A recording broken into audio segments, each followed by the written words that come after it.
Hello, welcome back to Simon's Rants. I'm Simon, and today I'm giving my on second thought on Death Proof. Now, this is your spoiler warning. If you haven't seen it yet, you should go watch it, come back, and we'll talk about it then. So, Death Proof is the fifth film by Quentin Tarantino, written and directed by him, and it's starring Kurt Russell and came out in 2007. So, I talked about previously in the Tarantino reviews how he has this swing of stylism, where he started out with his first couple of movies just doing the normal Tarantino style, but he took this deviation with Jackie Brown where he took out the stylism to try to make a more mature type movie. And then when that failed him, he went on a full swing to pure stylism over actual content with the Kill Bills. Now, in the same vein as the Kill Bills was another movie called Death Proof, which was originally part of Grindhouse, which was a two-part movie thing that he did with another director, but we're not talking about that. We're just going to talk about Death Proof here. So Death Proof is another homage movie, like Jackie Brown was, like Kill Bill was. This one is an homage to another genre of film, this one being Grindhouse horror. And if you don't know what that is, it's like over-the-top, seedy, gritty, cheap horror movies. And this movie is a great homage because it is hilarious, because it's pointing out every flaw, every stupid over-the-top moment in these stupid little movies, and doing it perfectly, and down to bad editing, down to bad camera work, down to bad acting, down to bad everything is so perfectly over the top and it's great. And that's something that I was pointing out in the Kill Bills, is that it's paying homage to something that is not good, but it's not doing it in a comical way. And I don't know necessarily that Death Proof was done in a comical way, but the thing that it's paying homage to is comically bad on its own. So even if you're just doing it perfectly, I'm laughing at the fact of you're doing these funny things perfectly because you're picking out and noticing all these funny things and doing it so well. And it's so over the top that you don't need to do it even more over the top, although you could argue that he did. But regardless, it's funny and it's entertaining because it's so cheesy and so bad.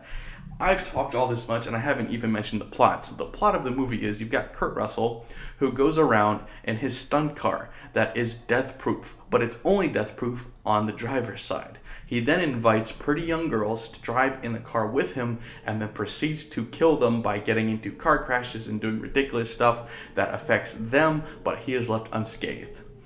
Doesn't that sound like a normal plot?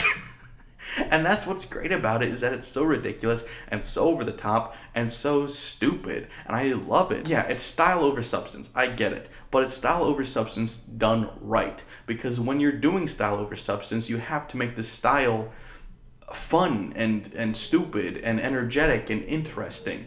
If you're going to make a substance movie, you need substance. If you're going to do a stylistic movie, it needs to be over the top style. It can't have a hint of substance to it. You have to fully commit to the stylism over substance way, which Kill Bill doesn't do, but this does. And that's why I say Death Proof is better than Kill Bill.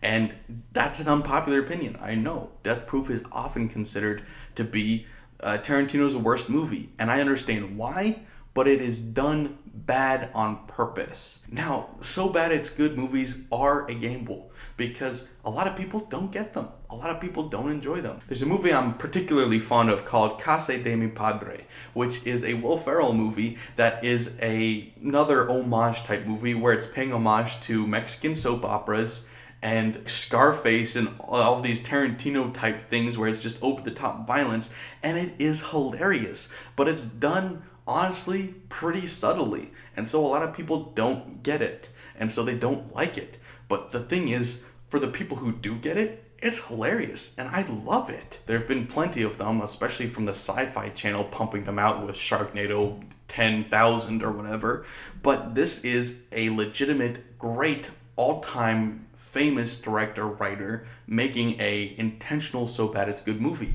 And I love it. Not because it's a good movie, but because it's a good bad movie. And there's not really much to review about it. I mean, there's interesting things like Kurt Russell has a fun go at it in this. There's an early Mary Elizabeth Winstead performance in this, and I enjoy her performance a lot. I enjoy all of her performances. So there's interesting things about this. Eli Roth has a cameo in it. But it's just fun to see how much these writers and directors, the people involved in this, because I'm sure Eli Roth was a little involved in the Tarantino film, was they just enjoy these awful, horrible movies that they went to theaters to watch them and laughed their asses off. And this is them paying homage to that. And I wish more directors did stuff like that, because we need more directors to say, hey, remember that horrible movie we grew up watching that we all loved because it was so bad? Let's make a movie like that for somebody. Let's make a movie like that so that somebody can watch that late at night and laugh their ass off with friends, you know? It's even better when it's done unintentionally, but when you can get a masterful director to do it so perfectly that, man, if I saw Death Proof and I didn't know that Tarantino was the director, I might not have been able to figure it out, other than all the feet stuff.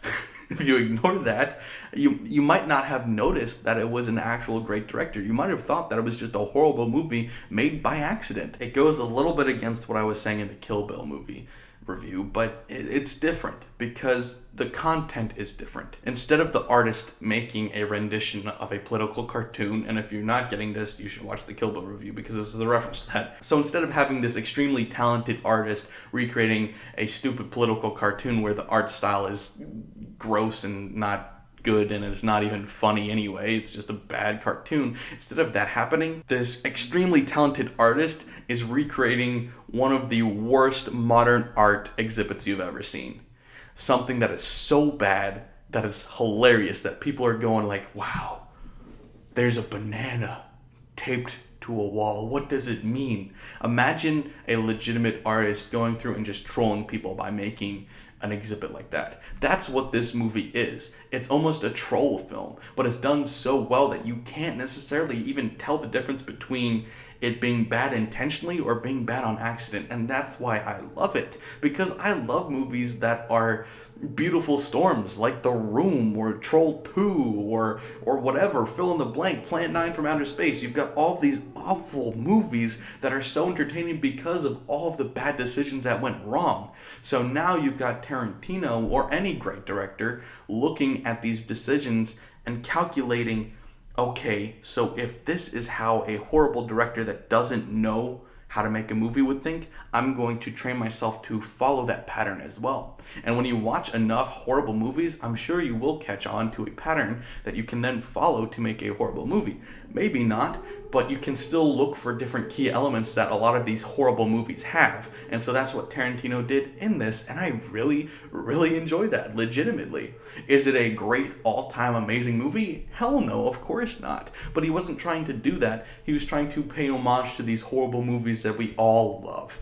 And so I gotta give him respect for that, because he did it really well. There's not much else to say about it. It's goofy and it's silly and it's over the top, but that's why it's good. That's why Tarantino knew exactly what he was doing with this. Would I take this over one of his great movies like Inglourious Basterds or Django Unchained or Pulp Fiction? Definitely not. Those movies are iconic and best movie of all time material, and this is nowhere near that, but this is a fun, silly side project movie that he did, and I'm okay with him doing that, just like I'm okay with him doing the Jackie Brown movie. I don't want him to do every movie like that, but I'm okay with him doing it because it was just a one-off thing that I enjoyed a lot. So that's what I had to think. Please let me know in the comments below what you guys thought, and of course, please like, share, and if you're new here, subscribe. Thanks, guys. Bye.